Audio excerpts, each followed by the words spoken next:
el que la comissió negociadora pretén és que el màxim nombre de treballadors mantingui les condicions més semblants a les que tenia abans que s'anunciessin les retallades, i aleshores això ha obert un procés negociador que va acabar divendres passat, en el que s'ha arribat a uns preacords. Aquests preacords han estat referendats pels treballadors dels 3 centres del Consorci Sanitari del Garraf en referèndum, que ha obtingut un recolzament del 85% de vots a favor, un 12,5% de nos i un 2,5% de vots nuls o en blanc.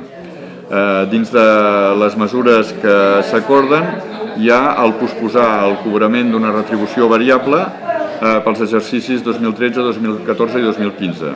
Però els acords que s'han pres tenen vigència des de l'1 de gener del 2011 fins al 31 de desembre del 2012. I a més s'ha proposat un expedient de regulació d'ocupació voluntari per a ambdues parts, que vol dir que tant hi té que estar d'acord el treballador com la direcció, per mirar de seguir fer front a aquesta manca d'ingressos. El nostre conveni sectorial és del 2008, té taules salarials del 2008, i amb la retallada del 5% que per decret es va aplicar o s'està aplicant des de l'any passat, ens porta cap a taules salarials del 2006.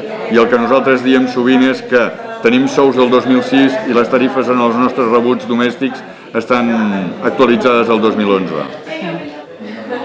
No s'ha parlat. Ara el més important és poder fer front a aquestes retallades, assegurar la continuïtat de les estructures, que són les que tenim a la comarca, i nosaltres tenim la doble condició de professionals però també de ciutadans, i nosaltres mateixos som clients potencials de les estructures en les que treballem i els nostres familiars també, i és per això que, com es comentava, hem fet un exercici de responsabilitat per arribar a un acord que asseguri la continuïtat en les millors condicions possibles.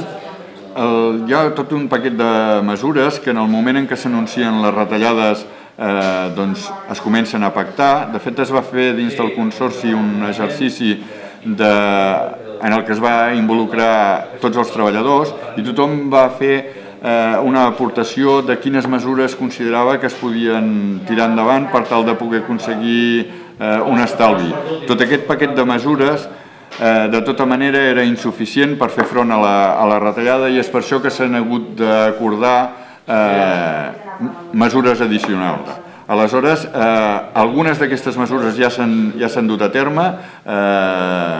Periòdicament, cada estiu, els quiròfans al Consorci estaven tancats aproximadament durant un mes, que és quan baixava més l'activitat. Hi havia alguna unitat que també romania tancada, i aquest any s'han ampliat els terminis en el que aquestes estructures han estat tancades, i penso que s'ha prescindit d'algun llit menys, perquè recordem que les retallades no són només en el diner que paga, sinó també en els serveis que contracta l'administració al Consorci Sanitari del Garraf.